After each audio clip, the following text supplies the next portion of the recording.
తాకట్లో ఉన్న మీ బంగారం ఈ రోజు ఎంత ధర చేస్తుందో కొమ్మూరి గోల్డ్ వాళ్ళకి కాల్ చేసి ఫ్రీ గోల్డ్ కాస్ట్ చెక్ చేసి చెప్తారు. Hi hello welcome to Suman TV.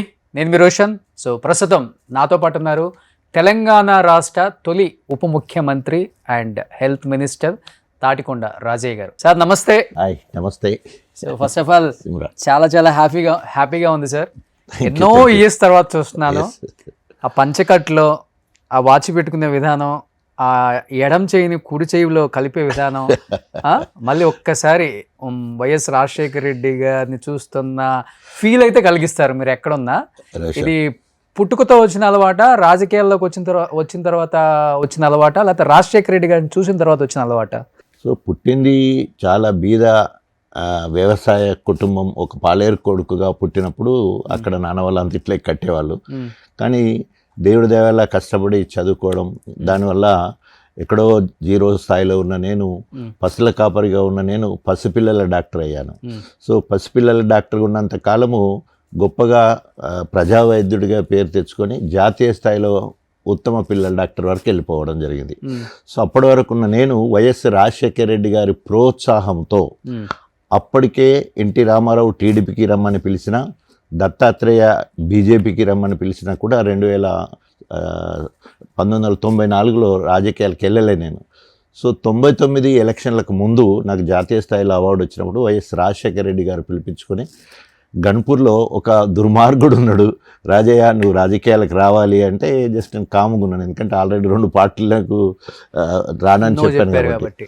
ఒకవేళ ఇంకా నీకు సందిగ్ధం ఉంటే నువ్వు ఢిల్లీకి అవార్డు తీసుకోనికి వెళ్తున్నావు కదా, అక్కడ సోనియా గాంధీ దగ్గర నుంచి నీకు ఒక మెసెంజర్ వస్తాడు, నేను తీసుకుపోయి మేడంని కల్పిస్తాడు, ఒక్కసారి మేడంని కలవండి అని చెప్పేసి నాకు ఉచిత సలహా ఇచ్చి నేను అక్కడికి అవార్డు తీసుకోవడం, అక్కడికి మెసెంజర్ వచ్చి సోనియా గాంధీ దగ్గర నుండి వచ్చాను, రేపు పొద్దున 8:45కి మీకు అపాయింట్మెంట్ ఉంది, నేను పొద్దున వచ్చి మిమ్మల్ని కలెక్ట్ చేసుకుంటా అని చెప్పడం జరిగింది.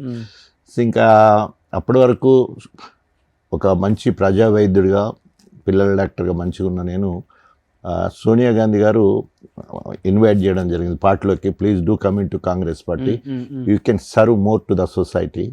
సో మామూలుగా చేయడం కంటే రాజకీయాల్లో పార్టీలోకి వచ్చి ఇంకా ప్రజాసేవ చేయడానికి ఇంకెక్కువ అవకాశం వస్తుంది, కాంగ్రెస్ పార్టీలో జాయిన్ కండి. వైఎస్ రాజశేఖర రెడ్డి గారు మీ గురించి ఎంతో గొప్పగా చెప్పారు, సో మీలాంటి వాళ్ళ పార్టీకి అవసరం రావాలి అని మేడం కోరడంతో ఆ తర్వాత వైఎస్ రాజశేఖర రెడ్డి గారి ఆధ్వర్యంలో పార్టీలో జాయిన్ అవ్వడం జరిగింది. వ్యక్తిగతంగా మీ జీవితంలో ఓడి గెలిచారు, కానీ రాజకీయాల్లోకి వచ్చిన తర్వాత మీరు చేసేది పక్కన పెడితే అంటే విజయం సాధించాలని అనుకుంటారా, లేకపోతే ఇంకా పోరాడుతున్నాను అనుకుంటారా, లేకపోతే బలి పశువునయ్యాను అనుకుంటారా, అసలుకి అన్యాయం జరుగుతుంది అనుకుంటారా? సో ఏదేమైనా కూడా నేను ఎప్పుడు కూడా నా బాధ్యతలను మరవల.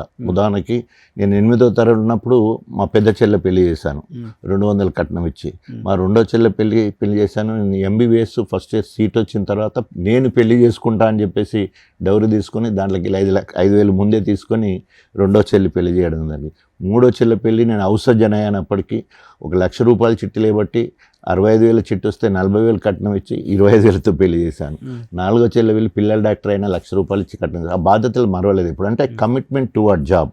దాన్ని అనుకుంటే ఆ రకంగానే వైద్యపరంగా కూడా ఔషధంలోనే దవాఖాన పెట్టడం, దాంతో క్లినిక్ నడిపించడం. సో ఆ టైంలోనే స్టేట్ హైయెస్ట్ ఎస్సీ మార్క్స్ బాగుండడంతో ఉట్నూరులో మెడికల్ ఆఫీసర్ జాబ్ వచ్చింది, దానికి వెళ్ళలేదు. పిల్లల డాక్టర్ అయిపోయిన తర్వాత పెదగోపతి అని ఖమ్మంలో జాబ్ వచ్చింది, అది వదిలిపెట్టలేదు. కారణం ఏంటంటే ప్రైవేట్ ప్రాక్టీస్లో అప్పటికే పేరు వచ్చేసింది బాగా. గవర్నమెంట్ జాబు 3,500 4,000 ఉంటే అప్పటికే నేను 10-12,000 సంపాదించే స్థాయికి వచ్చాను. సో సెకండ్ సారి గవర్నమెంట్ జాబ్ వదిలిపెట్టినప్పుడు అందరు కోపం చేస్తుంటే పోయి జాయినింగ్ రిపోర్ట్ వచ్చాను అంతే. తర్వాత మళ్ళీ వచ్చి ప్రాక్టీస్ చేస్తే ఇక మళ్ళీ 2 ఏళ్ళ తర్వాత టర్మినేటెడ్ అని వచ్చింది. గవర్నమెంట్ పైసా ఒక్కటి కూడా తీసుకోలేదు నేను. సో అంటే ఏంటంటే ఉద్దేశం, ప్రైవేట్లో ఉంటే మనం ఎంతంటే అంత సర్వ్ చేస్తానికి అవకాశం, డే అండ్ నైట్ వర్క్ చేసేది, అది అక్కడ అది లేని పరిస్థితి.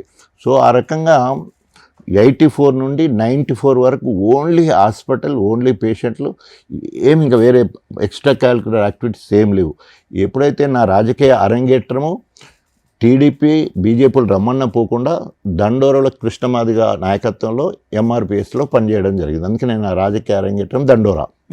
సో అక్కడ నుండి అందులో పనిచేసే క్రమంలో అక్కడ కడియం శ్రీహరి ఎమ్మెల్యే మంత్రిగా ఉండడం వల్ల ఇక నా మీద వచ్చి ఎట్లాగూ ఈయన టీడీపీలోకి వచ్చేటోడు ఉండే రేపు నాకు ఏకమేకవుతాడని చెప్పేసి నన్ను రాజకీయాలకు అక్కడ రాకుండా చేసే క్రమంలో వైఎస్ ఫస్ట్ రాజశేఖర్ నుంచే మీ మీద జరిగింది కుట్ర అంతే కదా ఇక రాజకీయాల్లో కడియం మొదల నుంచి ఎస్ కడియం శ్రీహరి కంటే ముందు నన్నే పిలిచి టికెట్ ఇస్తానంటే నేను అవాయిడ్ చేశాను కదా.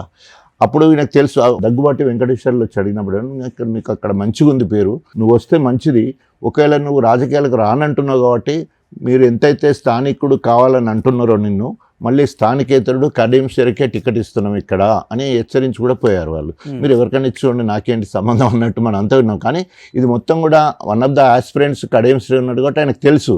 సో తర్వాత జరిగిన పరిణామాల్లో ఒకరోజు మెగా హెల్త్ క్యాంప్ 10,000 మందితోటి గన్పూర్లో క్లినిక్ పెట్టి నేను ప్రణయ్ భాస్కర్ను నాకు ఫ్రెండ్ అంటే వినయ్ భాస్కర్ వల్ల అన్నయ్య అప్పుడు క్రీడా శాఖ మంత్రిగా ఉండే ఆయనను గన్పూర్కి ఇన్వైట్ చేస్తే ఆయన నుండి నేను ఆ రోజు రాజకీయాలకు రా అని చెప్పేసి దగ్గుబాటిని ఇంటికి తీసుకుంటే అప్పుడు కాదంటివి, ఇప్పుడు ప్రోటోకాల్ అడ్డం వస్తుంది నీ దగ్గర నర్సింగ్ ఆడ హెల్త్ క్యాంప్ కోసము కడియం శ్రీని విలువాలి కానీ నేను రాలేను ఆయన తెలియకుండా అంటే సరే మీరు రాకుంటే ఆయన చెప్పేసి కొలంబో ఫాదర్ అని ఉండే క్యాథలిక్ గురువు ఒక అతను ఆయనతోటి ఇనాగ్రేషన్ చేసి ఉంటే సో అక్కడి నుంచి వెళ్ళి స్టార్ట్ అయింది. అప్పుడు ఆయన కడియం శ్రీహరి అనేవాడు టీడీపీలో మంత్రి, సోషల్ వెల్ఫేర్ మినిస్టర్, నేను దండోర ఉద్యమంలో తెలంగాణ కన్వీనర్ లేదా కో కన్వీనర్ 2 పోస్టులు.